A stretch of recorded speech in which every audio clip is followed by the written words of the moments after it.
A Sleep Audiobooks exclusive.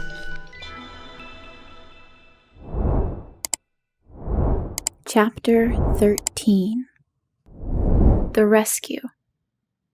The Cowardly Lion was much pleased to hear that the Wicked Witch had been melted by a bucket of water, and Dorothy at once unlocked the gate of his prison and set him free.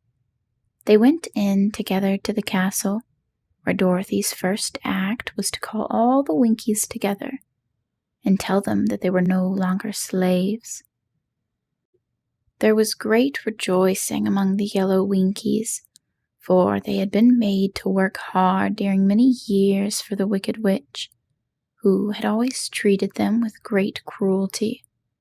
They kept this day as a holiday, then and ever after, and spent the time in feasting and dancing. If only our friends, the Scarecrow and the Tin Woodman, were only with us, said the Lion, I should be quite happy.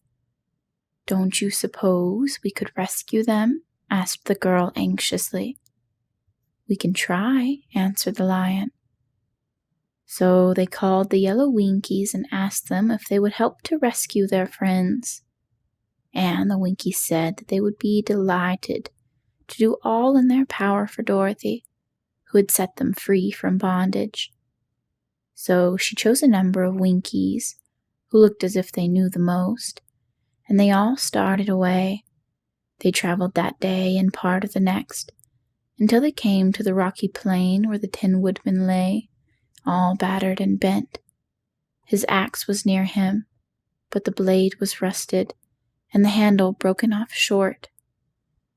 The Winkies lifted him tenderly in their arms, and carried him back to the yellow castle again, Dorothy shedding a few tears by the way at the sad plight of her old friend, and the Lion looking sober and sorry. When they reached the castle, Dorothy said to the Winkies, Are any of your people tinsmiths? Oh, yes. Some of us are very good tinsmiths, they told her. Then bring them to me, she said, and when the tinsmiths came, bringing with them all their tools and baskets, she inquired, Can you straighten out all those dents in the Tin Woodman, and bend him back into shape again, and solder him together where he is broken? The tinsmiths looked the Woodman over carefully, and then answered that they thought they could mend him, so he would be as good as ever. So they set to work in one of the big yellow rooms of the castle, and worked for 3 days and 4 nights, hammering and twisting and bending and soldering, and polishing and pounding at the legs and body and the head of the Tin Woodman, until at last he was straightened out into his old form, and his joints worked as well as ever. To be sure, there were several patches on him, but the tinsmiths did a good job, and as the Woodman was not a vain man, he did not mind the patches at all. When, at last, he walked into Dorothy's room and thanked her for rescuing him, he was so pleased that he wept tears of joy, and Dorothy had to wipe every tear carefully from his face with her apron, so his joints would not be rusted.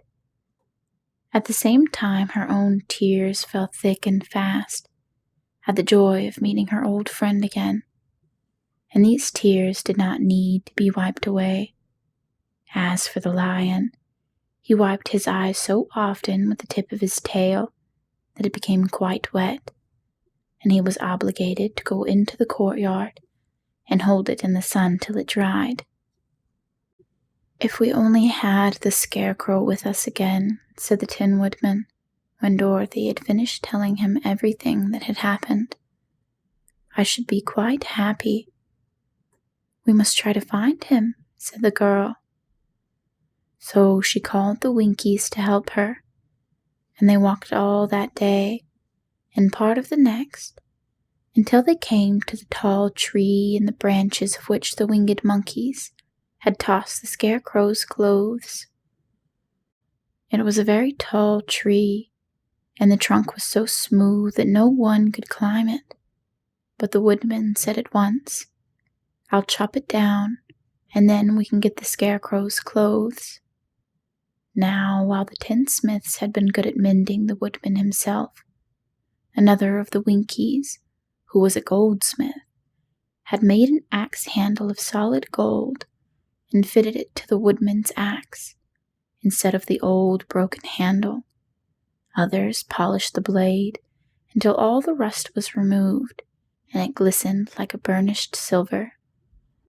As soon as he had spoken, the Tin Woodman began to chop, and in a short time the tree fell over with a crash, whereupon the Scarecrow's clothes fell out of the branches and rolled off on the ground. Dorothy picked them up and had the Winkies carry them back to the castle, where they were stuffed with nice, clean straw, and behold, here was the Scarecrow, as good as ever, thanking them over and over again for saving him. Now that they were reunited, Dorothy and her friends spent a few happy days at the Yellow Castle, where they found everything they needed to make them comfortable. But one day the girl thought of Aunt Em and said, "We must go back to Oz and claim his promise." "Yes," said the Woodman, "at last I shall get a heart." "And I shall get my brains," added the Scarecrow joyfully. "And I shall get my courage," said the Lion thoughtfully. "And I shall get back to Kansas," cried Dorothy, clapping her hands. "Oh, let us start for the Emerald City tomorrow." This they decided to do. The next day they called the Winkies together and bade them goodbye. The Winkies were sorry to have them go, and they had grown so fond of the Tin Woodman that they begged him to stay and rule over them in the yellow land of the West. Finding they were determined to go, the Winkies gave Toto and the Lion each a golden collar, and to Dorothy they presented a beautiful bracelet studded with diamonds, and to the Scarecrow they gave him a gold-headed walking stick to keep him from stumbling, and to the Tin Woodman they offered a silver oil can inlaid with gold and set with precious jewels. Every one of the travelers made the Winkies a pretty speech in return, and all shook hands with them until their arms ached. Dorothy went to the witch's cupboard to fill her basket with food for the journey, and there she saw the golden cap. She tried it on her own head and found that it fitted her exactly. She did not know anything about the charm of the golden cap, but she saw that it was pretty, so she made up her mind to wear it and carry her sunbonnet in the basket. Then, being prepared for the journey, they all started for the Emerald City, and the Winkies gave them 3 cheers and many good wishes to carry with them. End of chapter 13.